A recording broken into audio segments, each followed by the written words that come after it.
За Дорнод аймгаас цоглог багштай. Чин цоглог багш бол өөрөө монгол хэлээр төгссөн монгол хэлний багш. Тэгээ тэрний хажуугаар тэгээ орос хэл унган хүүхдээ хасаа сурсан. Тэгээ англи хэл рүү ороод хятад руу ороод ер нь хэлний талын хүн. Гэхдээ өөрөө барах хүн болохоор манай Зүүн аймагт голддог бас нэг үндэстэн бол арга ястан гэж хэлж байгаа. Одоо ястан гэж байна. Тий. Тэгээ арга ястан болохоор тэрнийхээ дүүх мөгийг бас уншдаг. Тэгээд тэрүүгээ одоо аргын аяллууд аял гэдэг юм уу нааша нүүдийг нүүдийн тухай ярьсан. халахуун нүүс нүүдүүд. За тэгээ одоо хоёр дахь нүүдлээ ярих уу? Тэгээ одоо хоёр дахь гэж хэлэх юм да. Гурван загалын маргуудын халахад ирсэн тухай ярих гэж байна. Түрүүчийн юун дээр би он цагийг андуулсан байна лээ.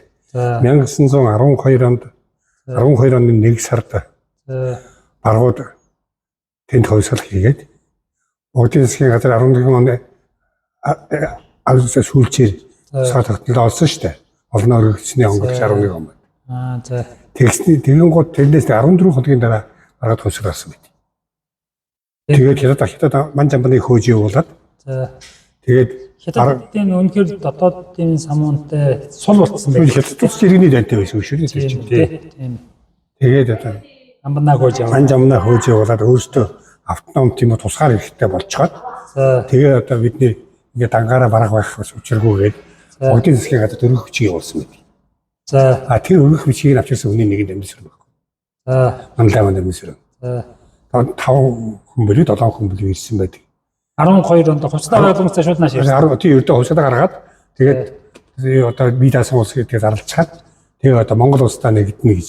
Тэгээд нөгөө Монгол тусгаар болчлоо гэж санаа аваад өөрсдөө бас тусгаар болоод ганцаараа байна нэг төр гэж наашаа нэгдий гэж тийм. Тэгээд одоо шашин шүтлэг усаа гарал нэг учраас их засагтайгаа нийлнэ гэсэн тийм бодлоготой байсан байна. Тэгээд бүгдгийн дэж өргөх хүчээ өгсөн.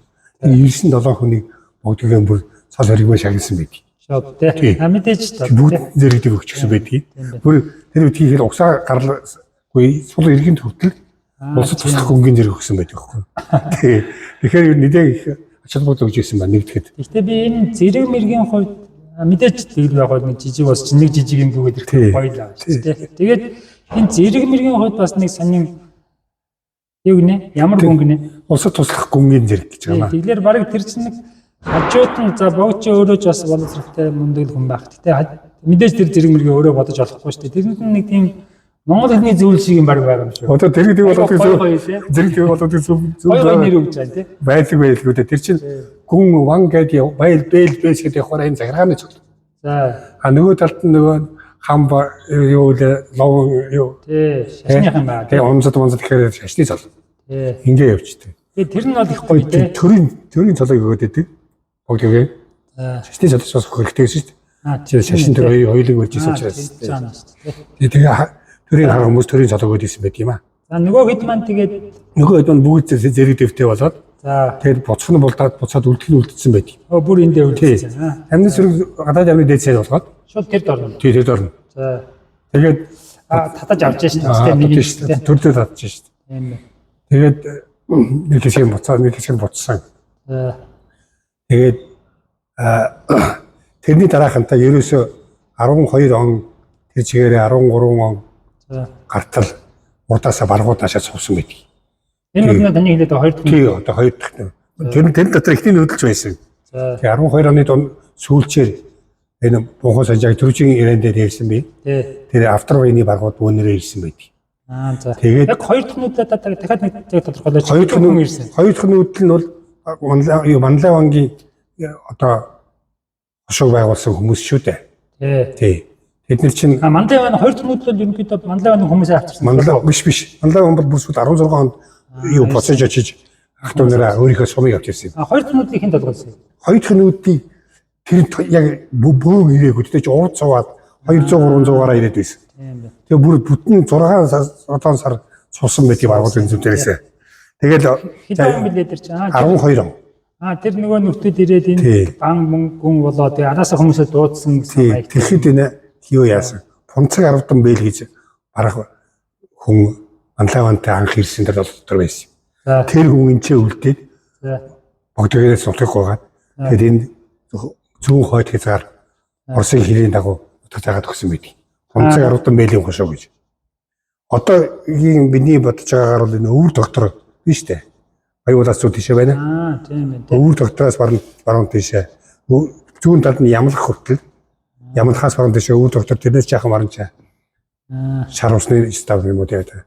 Тэр хэсгийг газрын нэг юм Оросын хилийн дагуу зурвас газрын онцгой 10 мailing хошоо гэдэг баргуудыг тэр цахруудыг тэр үед ирсэн цахрууд.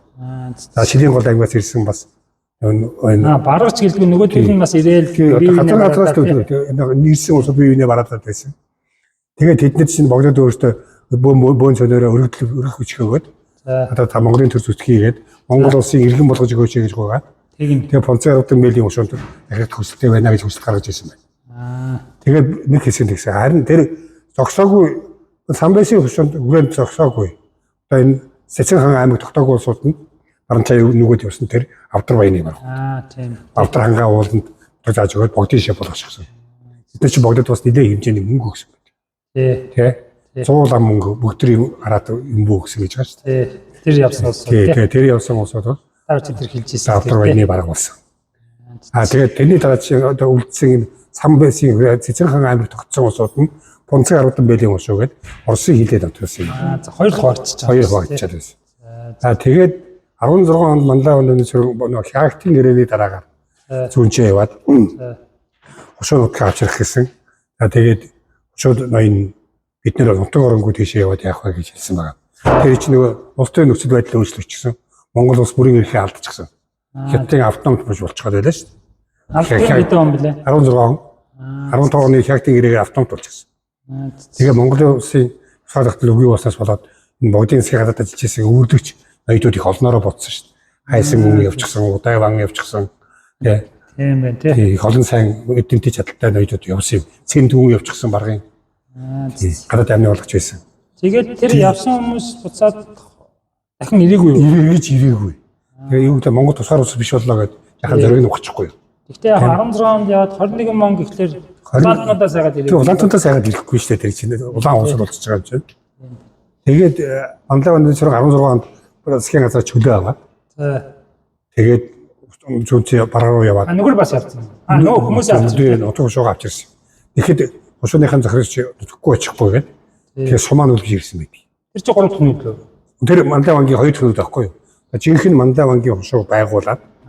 Тэр нь баргын ихний нүдлүүд чинь саяны тэр Авдар баяны баргууд.